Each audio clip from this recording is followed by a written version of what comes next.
সুপ্রিয় শিক্ষার্থীবৃন্দ, আশা করি তোমরা ভালো আছো।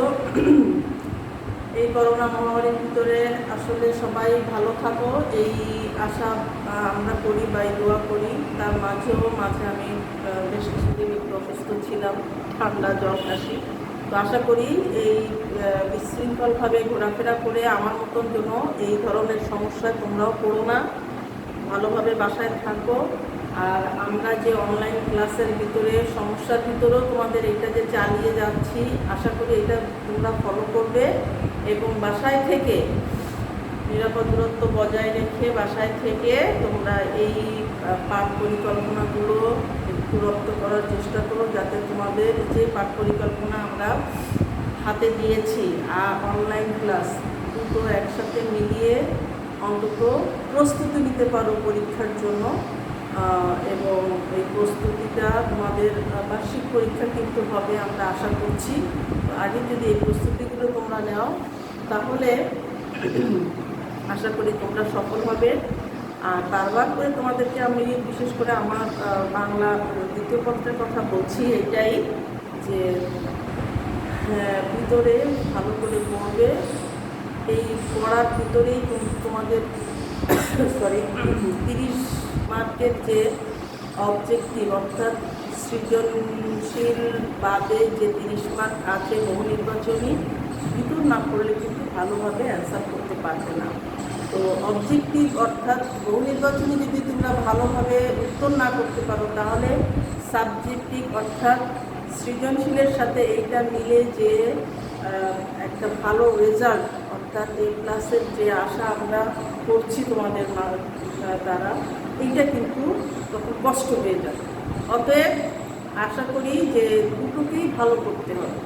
সৃজনশীল নিয়ে আমি খুব বেশি একটা সমস্যা হবে বিধায় আমি মনে করি না, কারণ ওটার যে কোশ্চেনগুলো আছে ওগুলো একটু পড়লেই তোমরা আয়ত্তে নিতে পারলেই লিখতে পারবে এবং লিখলেই নাম্বার পাবে। আমার একটাই তোমাদের সমস্যা যেটা মনে করি সেটা হচ্ছে এই যে ব্যাকরণ কোশ্চেনের যে সিপি অর্থাৎ অবজেক্টিভ যে প্রশ্নগুলো, এইগুলো কিন্তু লাইন টু লাইন দাড়ি কমাসহ একদম পারলে আয়ত্ত করে ফেলতে হবে।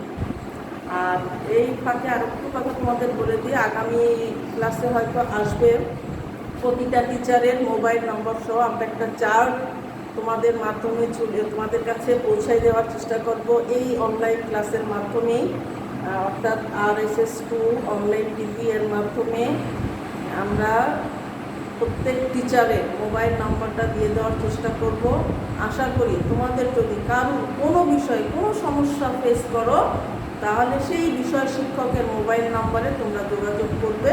আশা করি তোমাদের যে সমস্যা থাকবে সেই সমস্যার সমাধান হয়ে যাবে। তো আমি আর কথা বাড়াচ্ছি না, আমি আসছি আজকে তোমাদের 4র্থ অধ্যায়ের প্রথম পরিচ্ছেদ অর্থাৎ পদ প্রকরণ, এই চ্যাপ্টারটা নিয়ে একটু আলোচনায় আসি। কারণ এই চ্যাপ্টারটা অনেক বড়, একদিনে হয়তো আমি তোমাদেরকে সবগুলো ধারণা দিতে পারবো না। আজকে একটা পোর্শন পর্যন্ত যাব, আগামী ক্লাসে বাকিটুকু আমি শেষ করব। তো পদ প্রকরণের প্রথমেই পদটা কি এইটা আমাদেরকে জানতে হবে। পদ হচ্ছে বাক্যে ব্যবহৃত বিভক্তিযুক্ত যে শব্দ ও ধাতু, তাকেই আমরা পদ বলি। তাহলে পদ কাকে বলে আমি একটু লিখে দিই। বাক্যে ব্যবহৃত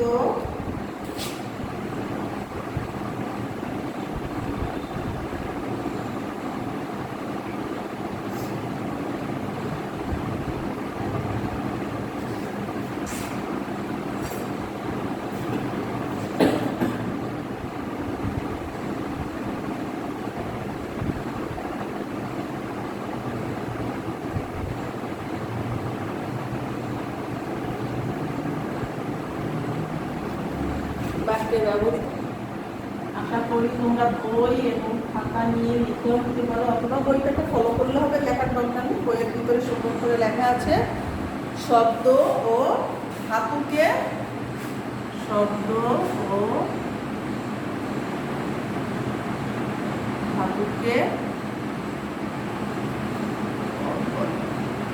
তাহলে দেখো বাক্যে ব্যবহৃত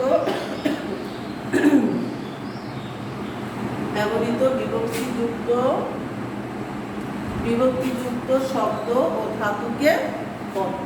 অর্থাৎ বাক্যের ভিতরে যে শব্দ, বিভক্তিযুক্ত যে শব্দ এবং ধাতু ব্যবহৃত হচ্ছে, এই ধাতুকেই আমরা পদ। যেহেতু কাকে বলে এইটা জানার পরেই আমাদের চলে আসে তাহলে কত প্রকার। এই ক্ষেত্রে আমরা পদকে প্রধানত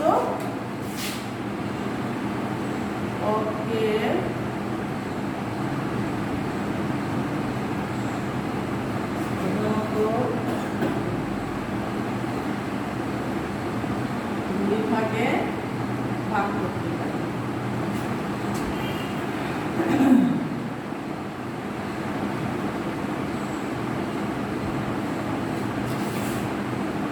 একটা হচ্ছে সব্যয় পদ,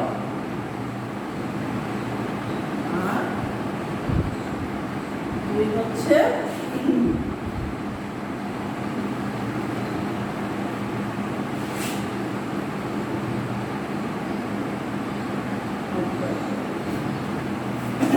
তাহলে আমরা পদকে প্রধানত দুই ভাগে ভাগ করতে পারি। একটা হচ্ছে সব্যয় পদ আর দুই হচ্ছে অব্যয় পদ।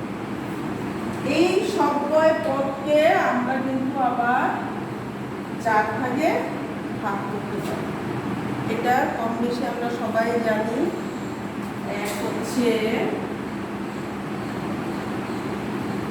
বিশেষ্য, দুই বিশেষণ, বিশেষ্য বিশেষণ, তিন হচ্ছে সর্বনাম, চার হচ্ছে। তাহলে সব্যয় পদকে আমরা চার ভাগে ভাগ করতে পারি। একটা হচ্ছে বিশেষ্য, বিশেষণ, সর্বনাম এবং ক্রিয়া। এখন যদি আমি টোটাল আলোচ্য বাক্যটা আমি তোমাদেরকে বলি, তাহলে বিশেষ্য পদ, বিশেষণ পদ, সর্বনাম পদ, অব্যয় পদ এবং ক্রিয়াপদ। এই ক্রিয়াপদ আর লাস্টে আসছে অব্যয় পদ। এই পাঁচটা ভাগে টোটাল আমরা পদকে ভাগ করতে পারি। বিশেষ্য, বিশেষণ, সর্বনাম, ক্রিয়া এবং অব্যয়। আশা করি এই পর্যন্ত তোমাদের ধারণা আসছে যে বাক্যে ব্যবহৃত বিভক্তিযুক্ত শব্দ এবং ধাতুকে পদ বলে। পদ সাধারণত দুই প্রকার।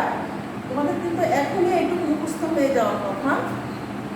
দুই ভাগে ভাগ করতে পারি, সব্যয় পদ, অব্যয় পদ। সব্যয় পদকে আমরা আবার চার ভাগে ভাগ করতে পারি। একটা হচ্ছে বিশেষ্য, বিশেষণ, সর্বনাম এবং ক্রিয়া। টোটাল আলোচ্য বিষয় যদি আমরা ধরি তাহলে বিশেষ্য, বিশেষণ, সর্বনাম, ক্রিয়া এবং অব্যয়, এই পাঁচ ভাগে আমরা পদকে মোটামুটিভাবে নিয়ে কাজ করতে পারি। এখন দেখি আমরা এই পদগুলোকে বিস্তারিত তো সব লেখা যাবে না, বইতে আছে। আমি শুধু ধারণা দিয়ে দিই যে বিশেষ্য কাকে বলে, বিশেষণ কাকে বলে, সর্বনাম, ক্রিয়া এবং অব্যয়। তো বিশেষ্য পদে যদি আমরা ধরি যে সাধারণত আমরা জানি যে বিশেষ্য মানে কোনো কিছু নাম, কোনো কিছুর নামকে আমরা বিশেষ্য পদ বলি। অর্থাৎ কোনো কিছুর নাম যে পদ, সেই পদকেই আমরা বিশেষ্য পদ বলি। আমরা যদি নাম বুঝাই তাহলে সেই ক্ষেত্রে আমরা ব্যক্তি, জাতি, বস্তু, সমষ্টি, স্থান, কাল, পাত্র, কর্ম, গুণ, এইগুলো সবগুলোকে কিন্তু আমরা নাম পদকে বুঝাবো। অর্থাৎ সবার ভিতরেই, বিশেষ্য পদের ভিতরে কিন্তু সব কিছুই আমরা পাবো। এই নাম পদকেই আমরা বিশেষ্য পদ বলব। এখন বিশেষ্য পদের কিন্তু আবার ছয়টা, এই বিশেষ্য পদের আমরা ছয়টা গুণবাচক ভাগ বা ছয় প্রকারকে আমরা দেখতে পাবো। আমরা একটু নামগুলো শুধু আমি তোমাদেরকে লিখে দিব যে বিশেষ্য পদে ছয় প্রকার আমরা ভাগ করতে পারি, ছয় ভাবে বিশেষ্য পদকে ভাগ করে দেব, যেগুলো একটু আগেই কিন্তু আমি তোমাদেরকে বলে দিয়েছি। সরি, একটা হচ্ছে আর বিশেষ্য পদের যে ভাগের ভিতরে প্রথমে আসবে সংজ্ঞা বা নামবাচক বিশেষ্য। আমি লিখে দিচ্ছি 1 নম্বরে বিশেষ্য পদ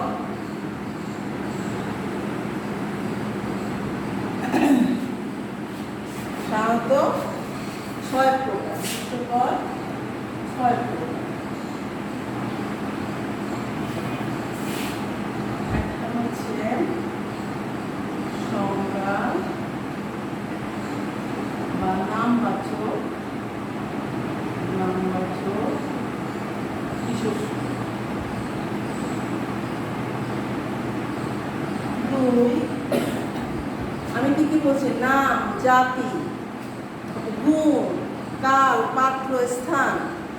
দ্বিতীয় আছে দেখো জাতিবাচক, অর্থাৎ জাতিকে বুঝালে নাম বিশেষ্য পদে চলে আসবে। জাতিবাচক, জাতিবাচক বিশেষ্য।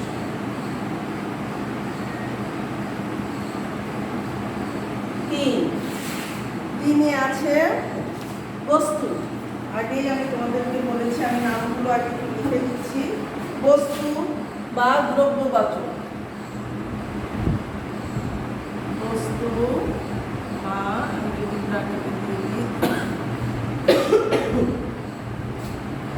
দ্রব্যবাচক বিশেষ্য। এরপরে আসো এখানে চলে যাই 4 দিয়ে সমষ্টি। এগুলো কিন্তু সবই আমি সংজ্ঞার ভিতরে কিন্তু বলেছি, সমষ্টি বাচক বিশেষ্য।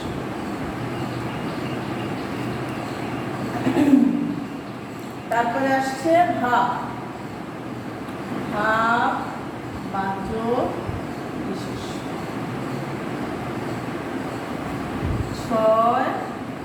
6 আসছে গুণবাচক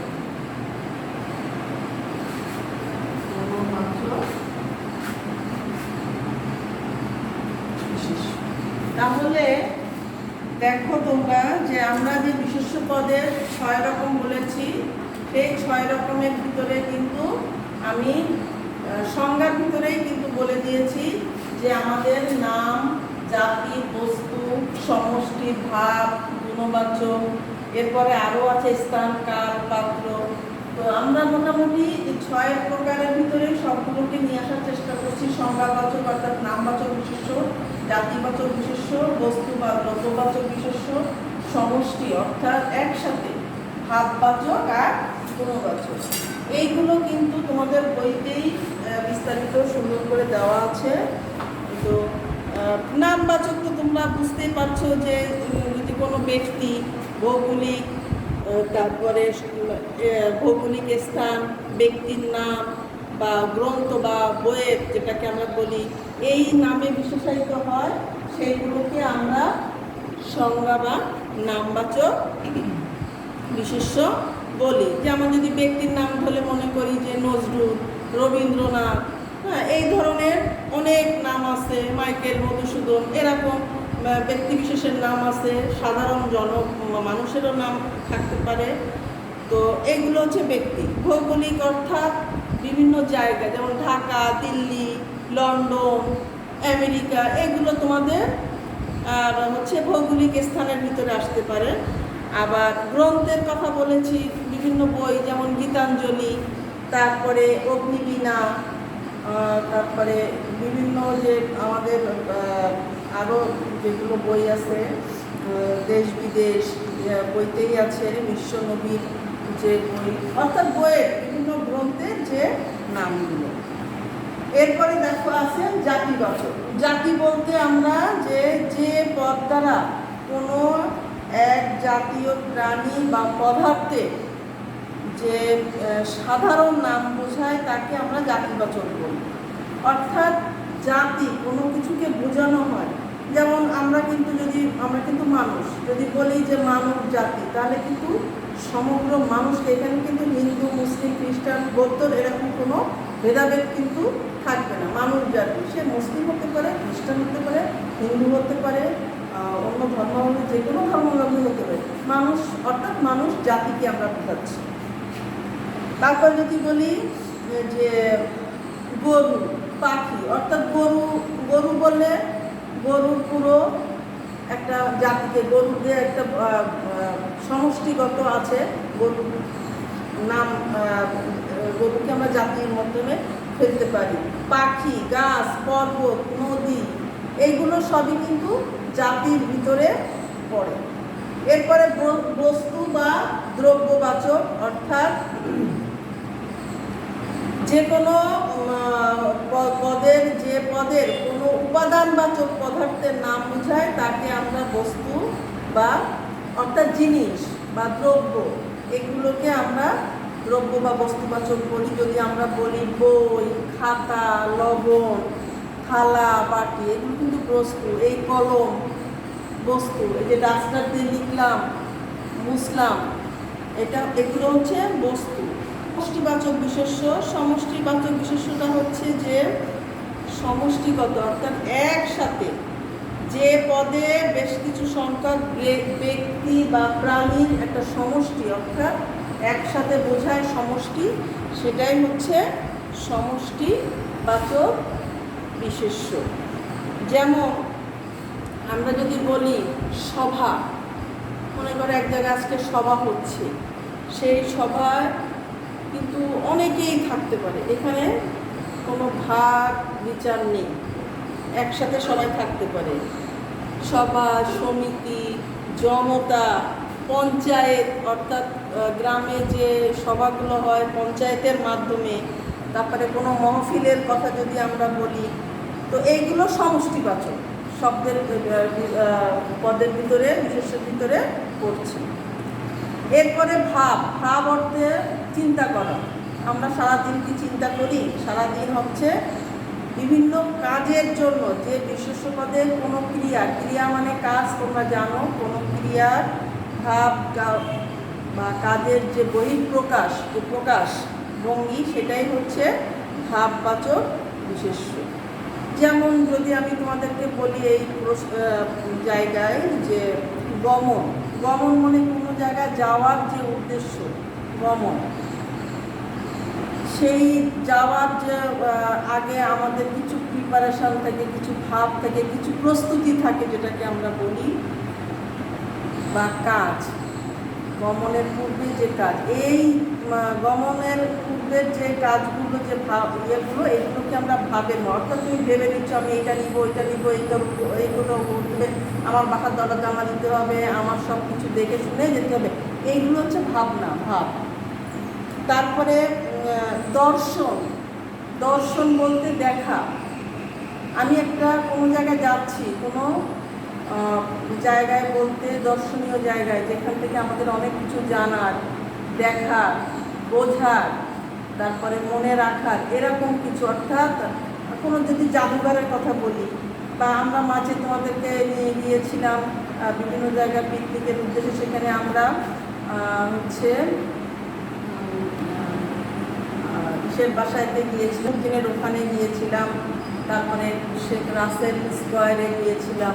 তো এর ভিতরের এই দুটো জায়গার ভিতরে কিন্তু অনেক কিছু তোমরা ঘুরে দেখেছো, তোমাদের মাথায় কিন্তু এখনও আছে, যারা গিয়েছো তারা জানে। জসিমউদ্দিনের বাড়িটার ভিতরে আমরা তোমাদেরকে নিয়ে যেতে পেরেছিলাম, যদিও সন্ধ্যা হয়ে গিয়েছিল, তারপরে তোমরা দেখেছিল তার বিভিন্ন জায়গা, সে কোথায় বসে খেত, কোথায় থাকতো, তার ভাই বোনদের ঘর, তার উপাসনা, তার কবর স্থানটা, অর্থাৎ যেখানে তিনি এখনও শুয়ে আছে, সেই ডালিম গাছের যে এই যে এগুলো হচ্ছে দর্শনীয় ব্যাপার, এইগুলো যে মনে রাখার ব্যাপার, দেখার। তো এইগুলো কিন্তু ভাবের একটা বিষয় আছে এর ভিতরে। ভোজন অর্থাৎ খাওয়া, ভোজনকে আমরা কিন্তু খাওয়ার ভিতরে নিয়ে খাওয়ার যে কাজটা, ভোজন বলতে যে নর্মালি যে আমরা ভোজন মানে অনেকে মিলে যে খাওয়া, এইটা কিন্তু ভাবের ভিতরে। তো এই ধরনের কাজগুলো এই ধরনের কাজগুলো ভাববাচক বিশেষ্যের ভিতরে আমরা ফেলবো।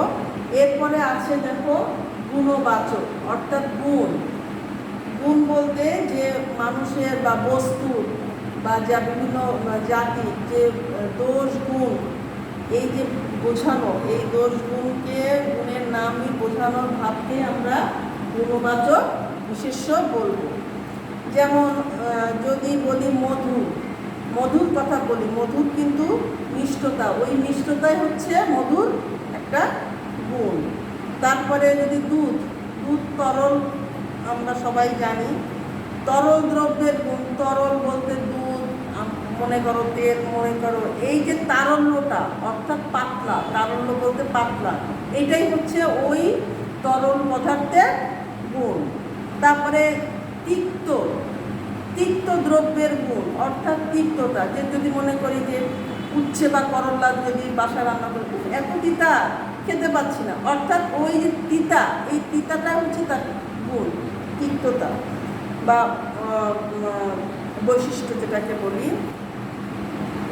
আরেকটু যে তো এই যে গুণবাচক যে বিশেষ্য, এই বিশেষ্যগুলোর মধ্যে আমরা যার ভিতরে থাকে সেটাকে আমরা গুণবাচক বিশেষ্য বলবো। তো আমরা এর মধ্যে তাহলে পদ কাকে বলে যে জানলাম, পদ দুই প্রকার সেটাও জানলাম, এবং সব্যয় পদ, অব্যয় পদ, সব্যয় পদকে 4 ভাগে ভাগ করা যায় সেটাও আমি লিখে দিয়েছি। এই 4 ভাগের ভিতরে বিশেষ্য পদকে আবার আমরা 6 ভাগে ভাগ করতে পারি: সংজ্ঞা, জাতি, বস্তু, সমষ্টি, ভাব, গুণবাচক। এর পরবর্তীতে আসছে বিশেষণ। তো বিশেষণ পদটা সহ আরও যে পদ, বিশেষণ, সর্বনাম, ক্রিয়া এবং অব্যয় সবগুলো কিন্তু একসাথে তোমাদের ধারণা দেওয়া সম্ভব হবে না, তাহলে তোমাদের পড়তে বা মনে রাখতে অসুবিধা হবে। আমি আশা করছি যে এই বিশেষ্য পর্যন্ত যতটুকু পড়ছি, পুরো বইটাকে নিয়ে যদি পুরো ভিতরের একদম লাইন টু লাইন রিডিং করো, তাহলে আমার মনে হয় এর ভিতরে আরও যদি কোনো খুঁটিনাটি বিষয় থেকে থাকে ওগুলো তোমাদের মাথায় চলে আসবে। আসলেই তোমরা বহু নির্বাচনী প্রশ্নের জন্য প্রস্তুতি নিতে পারবে। এরপরে বক্তৃতায় বিশেষণ সহ অন্যান্য পদগুলো আমি যদি একদিনে পারি, নাহলে 2 দিনে আমি তোমাদেরকে অল্প অল্প দিচ্ছি। একটাই কারণ, কিন্তু একটা কারণ হচ্ছে যে ওইটাকে ভালো করে আত্মস্থ করো। আমি যে শুধু অনলাইনে দেখা দিচ্ছি, তোমরা দেখছো ব্যাস শেষ, এইটা কিন্তু মনে করো না, তাহলে কিন্তু সমস্যা, আমাদের এই সমস্ত কষ্টটা কিন্তু বিফলে যাবে।